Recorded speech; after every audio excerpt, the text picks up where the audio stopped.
আমি আপনাদের সাথে শেয়ার করব ওয়েবক্যাম দিয়ে কিভাবে আপনারা স্ক্রিন রেকর্ড করবেন। তো 3-4 দিন হলো আমি একটা ওয়েবক্যাম কিনেছি। তো এটা নিয়ে অনেক ঝামেলা পোহাতে হয়েছে, কোনটা দিয়ে রেকর্ড করব, কোন সফটওয়্যারটা ভালো, কোন সফটওয়্যারটা বেস্ট স্ক্রিন রেকর্ডের জন্য। তো অনেক খোঁজাখুঁজি করার পরে যে সলিউশনটা পেয়েছি সেটা আপনাদের সাথে শেয়ার করার চেষ্টা করতেছি। তো তাহলে চলুন শুরু করা যাক। আমি আপনাদেরকে দেখে দিই যারা স্ক্রিন রেকর্ড করতে চাচ্ছেন কিভাবে ওয়েবক্যামের মাধ্যমে স্ক্রিন রেকর্ড করবেন। তো ওয়েবক্যাম দিয়ে যে সফটওয়্যারটার মাধ্যমে আপনারা স্ক্রিনটা রেকর্ড করবেন সেটা হচ্ছে OBS স্টুডিও। এটা গুগলে গিয়ে যদি আপনারা OBS স্টুডিও লেখেন তাহলে কিন্তু এটা ডাউনলোড লিঙ্ক পেয়ে যাবেন, সেখান থেকে ডাউনলোড করতে পারবেন আপনাদের ভার্সন অনুপাতে। উইন্ডোজ 11 থাকতে পারে, উইন্ডোজ 10 থাকতে পারে। এখানে একটা ডাবল ক্লিক করে দেবো আমরা। করার পরে দেখতেছেন ঠিক এইরকম একটি ইন্টারফেস আপনাদের সামনে চলে আসবে। তো এখান থেকে আমরা যে কাজটা করব এগুলোকে সবগুলোকে আমরা রিমুভ করে দেব, যে শুরু থেকে আমি আপনাদেরকে দেখিয়ে দেব।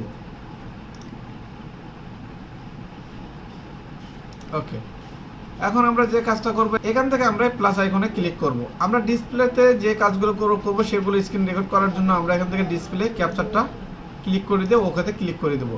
তাহলে ডিসপ্লেতে যেগুলো কাজ হচ্ছে সেগুলো কিন্তু আমাদের এই সফটওয়্যারে দেখা যাচ্ছে। এরপরে ওকেতে ক্লিক করে দেবো।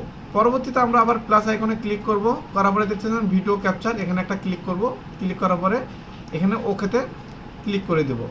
দেওয়ার পরে দেখতেছেন যদি আপনাদের ওয়েব ক্যামটা থাকে সেক্ষেত্রে কিন্তু ওয়েব ক্যামটা সরাসরি কিন্তু এখানে ওপেন হয়ে যাবে। এরপর আমরা এখান থেকে ওকেতে ক্লিক করে দেবো। ওকেতে ক্লিক করে দেওয়ার পরে যে ওয়েব ক্যামটা আপনাদের সামনে দেখতেছেন এটাকে আপনারা এই কর্নারে ধরে ড্রাগ করে আপনারা ছোট বড় করতে পারেন। এই সফটওয়্যারে আপনারা যে কোনো এক জায়গায় এটা এরকম করে বসিয়ে দিবেন। বসিয়ে দেওয়ার পরে আপনারা এখান থেকে যে কাজটা করবেন এখানে দেখতেছেন যে স্টার্ট রেকর্ডিং লেখা রয়েছে, এই স্টার্ট রেকর্ডিংয়ে আপনারা ক্লিক করে দিবেন। এবং এই স্টার্ট রেকর্ডিংয়ে ক্লিক করার আগে আপনাদের যে স্ক্রিন রেকর্ডটা হচ্ছে সেটা কোথায় যাচ্ছে আপনারা কীভাবে বুঝবেন, এই জন্য এই ফাইলে চলে আসবেন। ফাইলে আসার পরে সেটিংয়ে চলে যাবেন। সেটিংয়ে আসার পরে দেখতেছেন ভিডিও, এই যে আউটপুটে যদি চলে যান তাহলে এখান থেকে দেখবেন রেকর্ডিং প্যাথ নামে একটি অপশন রয়েছে, এখানে ক্লিক করবেন। আপনারা যেখানে ভিডিওটা সেভ করতে চাচ্ছেন সেখানে সেই ফোল্ডারটা সিলেক্ট করে দেবেন।